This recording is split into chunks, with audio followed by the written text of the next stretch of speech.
Dr. Ben Carson's miracle-working brain surgeries, including the 1987 separation of the Bender Siamese twins, have brought him worldwide acclaim.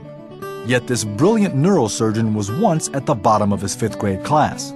Raised by a single mother who couldn't read, Ben was required to read 2 books a week and even submit written book reports to her. Before long, Ben was at the top of his class. He received a scholarship to Yale, then at the age of 33, he was named Director of Pediatric Neurosurgery at Johns Hopkins Hospital. And today, he's a role model to millions. Well, please welcome back to the 700 Club the author of Take the Risk, a dear, dear friend, Ben Carson. So good to see you again. So good to be back again. God bless you. Take the Risk, your new book. You are a risk taker. You shouldn't be at Yale. You shouldn't be head of neurosurgery at Johns Hopkins, pediatric neurosurgery. How did it happen?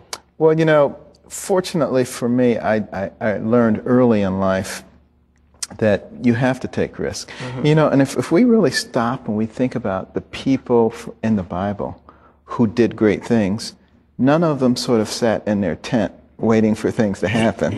You know, they went out there, they challenged the system.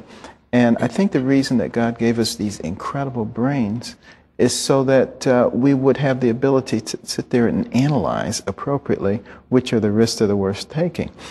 And I think the vast majority of people really never accomplish anything in life because they're afraid to take risk. There's another group of people who never accomplish anything because they take too many of the wrong risks, and they are always getting knocked back into the pond.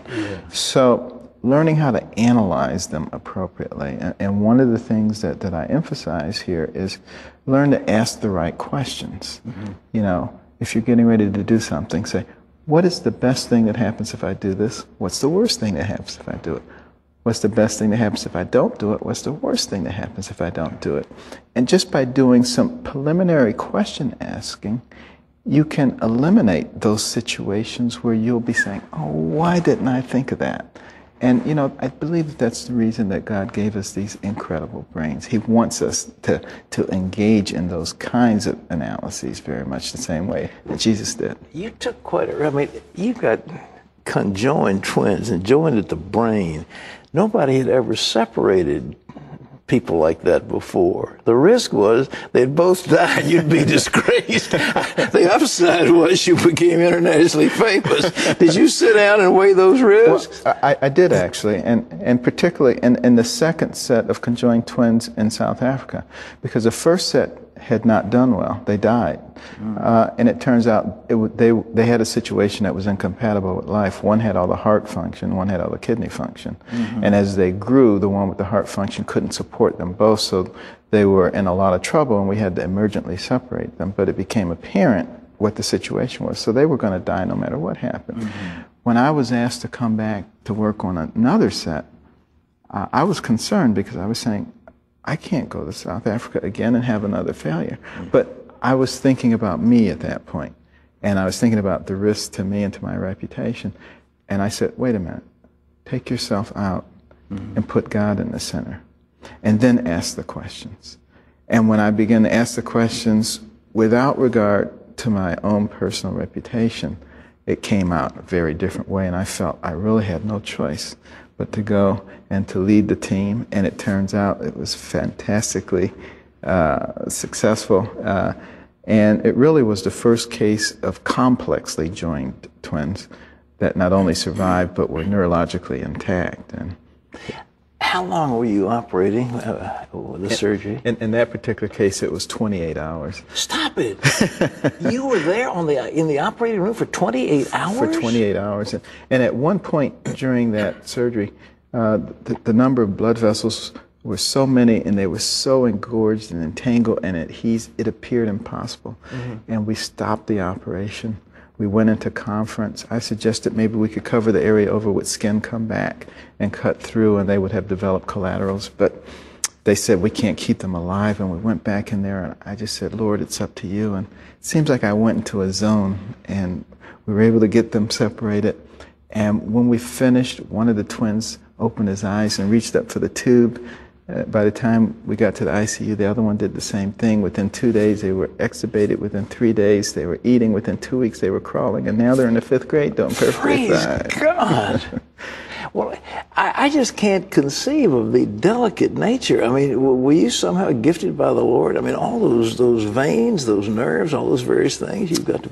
Well, you know, a lot of people, you know, claim that I'm this great surgeon, but the fact of the matter is, what I learned many years ago is simply to turn it over to Him, and to let Him speak to you, and to let Him work through you. Without Him, I don't think I'd be a great surgeon at all. You know, you're so gentle and soft-spoken. I understand you had a violent temper at one time. I can't believe it, but that's what I hear. It was horrendous. I was one of those people who thought they had a lot of rights, and the more rights you think you have, the more likely someone is to infringe upon them. But, you know, somehow I was able to get through all that. You know, you talk about risk. You know, I was the poster child for an at-risk person because, you know, single-parent home, dire poverty, inner city Detroit, poor self-esteem, terrible temper. You know, there was no way I was going to succeed. But, you know, the Lord brought a godly mother in, and He impressed upon her, even though she only had a third-grade education, that, you know, she worked in the homes of wealthy people, cleaning them, to observe them. And to see that they didn't spend all their time just watching TV and fooling around. You know, they read, they strategized, they planned. So she came home and made us start doing those things. You had to write book reports, didn't you? And we had to write book reports for her, which she couldn't read. She couldn't read them. She would put little check marks and underline and highlight things and try to make like she was reading them. But, you know, the important thing was, once we began to read, it began to have a profound effect. Well, it's a pleasure to have our guest with us. I wish I had more time. Ben Carson, he's a fascinating guy. Take the risk. You don't want to miss this book that's already, without much publicity, selling like crazy. It's available on Amazon, wherever books are sold, I guess, around the country. Distinguished neurosurgeon, top in the world. So it's just great to have him with us. Well, thank you. It's always wonderful to be here. We love you. God bless you. All right, thank you. Dr. Ben Carson. We'll be back with more of the 700 Club after this.